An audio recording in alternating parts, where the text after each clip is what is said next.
Hello everyone, welcome back to the series of full stack web development.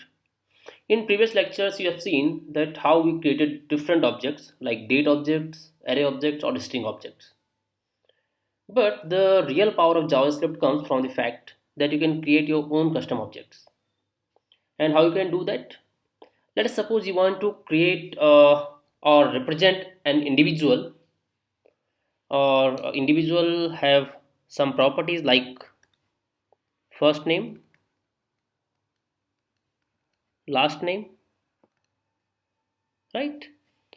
So what you can do, there is one way that you can create two variables. For me, I can create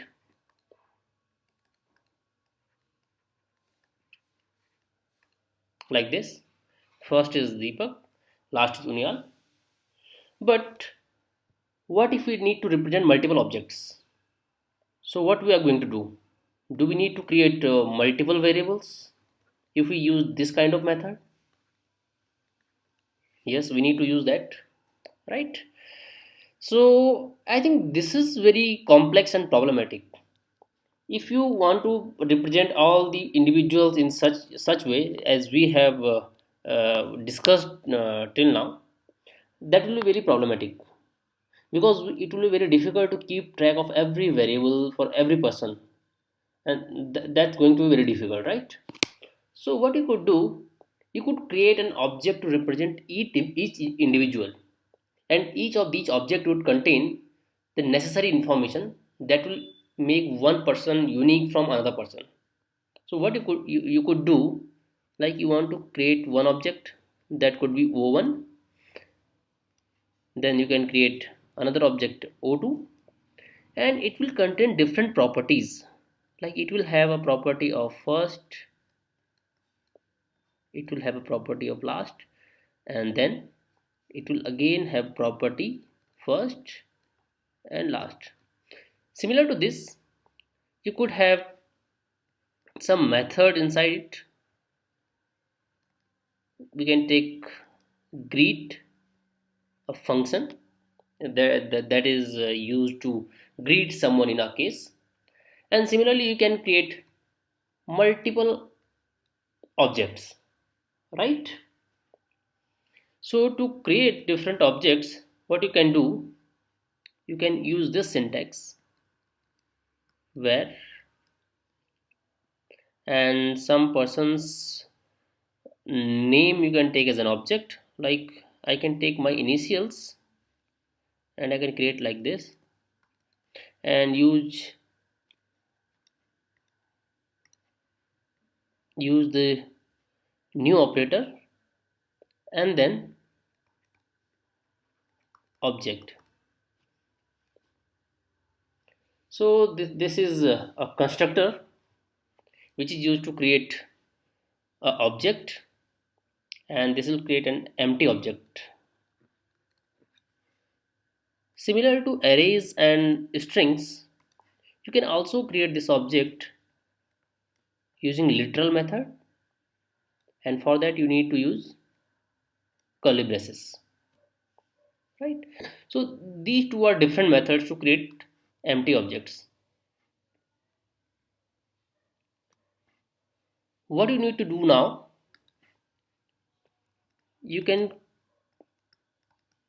start filling the properties inside that object in such way.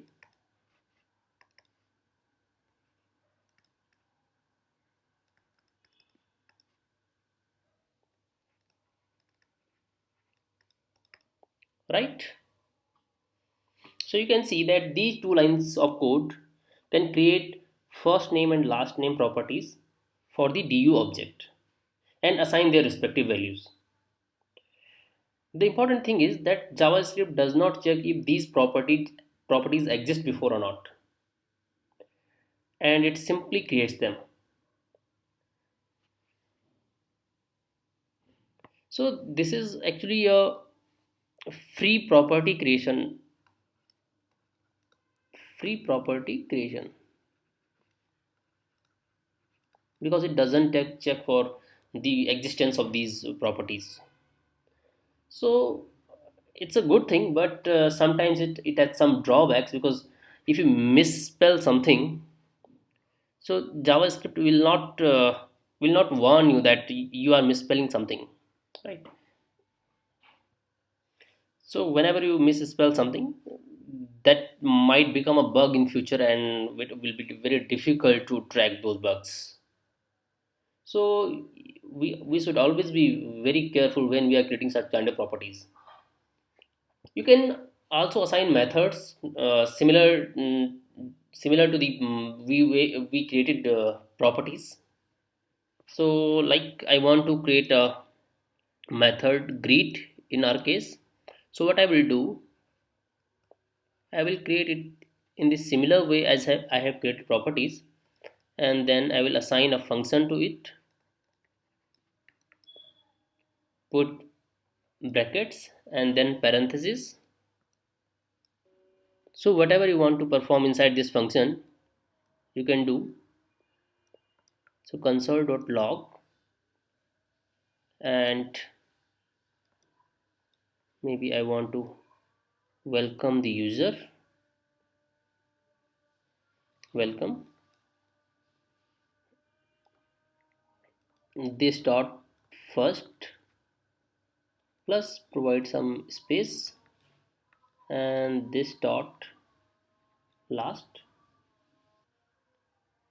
So this code creates a method with name greet, and you can call this function in this way.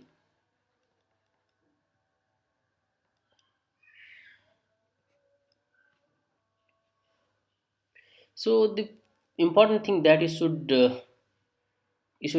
see here, that there is no name between writing this function and this brackets, right?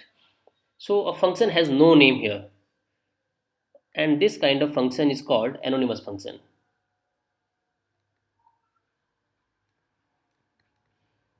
because this function has no name. So anonymous function in itself is a syntax error if you don't assign it to some variable. But we have assigned this function to this du.greet variable. So this is fine as of now. Now what you need to do, you can call this function using this object dot function name, and you can also see we are using a keyword here, which is this. So what does this do? This refers to current object.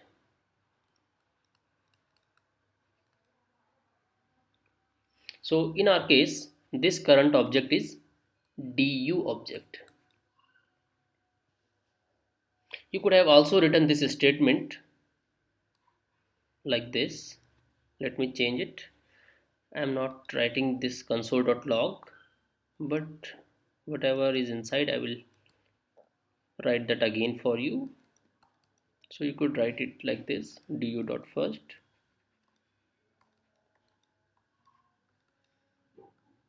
du.last. So this is also another way you can write this thing. You are just replacing this with object name. But the thing is, you might not have access to object name in every case, right? So using this is a better idea. So it's preferred that you could refer to current object inside a method by using this rather than the actual name of the object. So what you can do, I will try to show you the code. Here is the object. Here's a file that I have created for the for creating objects. So I will so here I will teach you different methods. So this is method 1.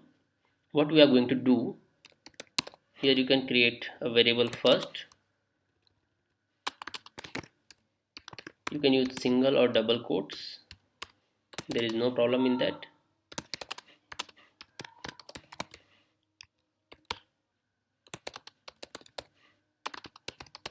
You can also create a function here.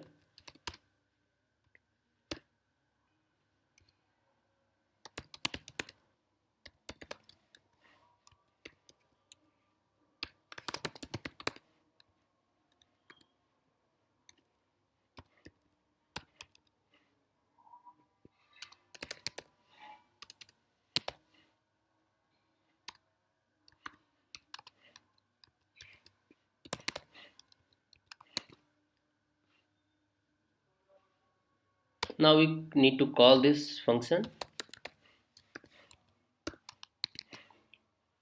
Let us try to refresh our browser, and you can see here you have seen the greetings. So this is the first method as we are calling, but as we have discussed, this is not the great way. So let's come to second method. So what we are going to do in that, create a empty object, and there are two ways as I have already told you. New,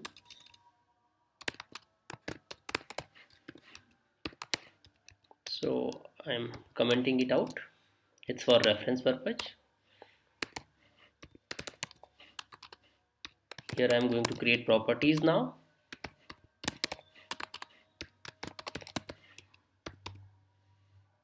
and now I will create a function here that does the same task as it's doing above.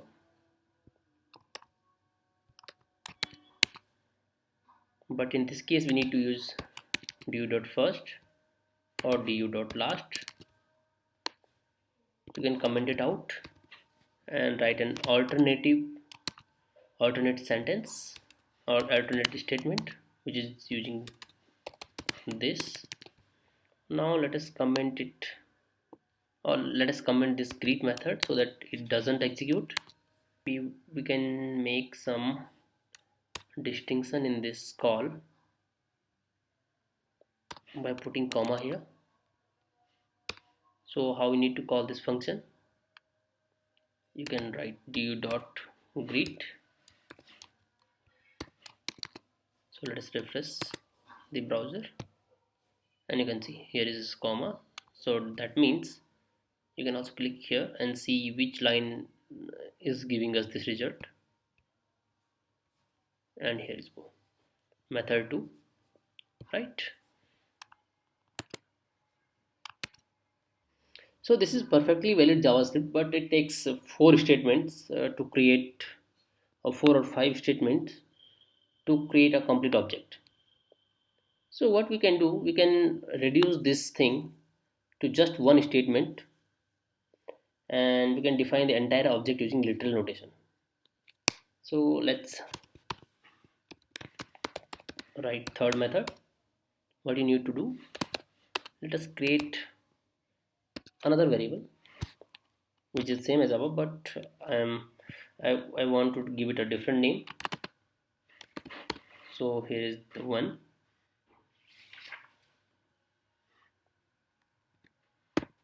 This is the way to create now empty object, but now I want to create some names inside that. So create first,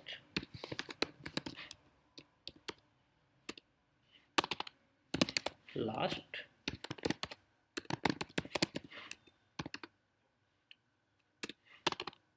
then create a function,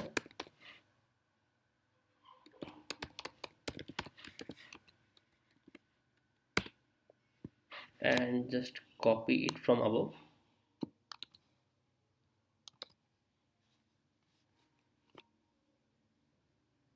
So this is done. So that's how you can convert method 2 to method 3. So just try to understand that this code is using curly braces to enclose the entire object. In second method we have created an empty object, then try to create different properties and different functions. But here We are using a curly braces, you can see at the line 26 and 32, and then inside that we are putting properties. So each method and property is defined by specifying the name of that property or method, and then we are using a colon after that, and then its value, right? So here you can see the difference. Here you are using equal sign, and here we are using colon sign. Okay, so this is how we have created objects using different ways. So I think this is enough for this lecture. We'll continue this in next lecture, and we'll discuss more things about it. If you have any doubt or query, please write in the comments. Thank you so much.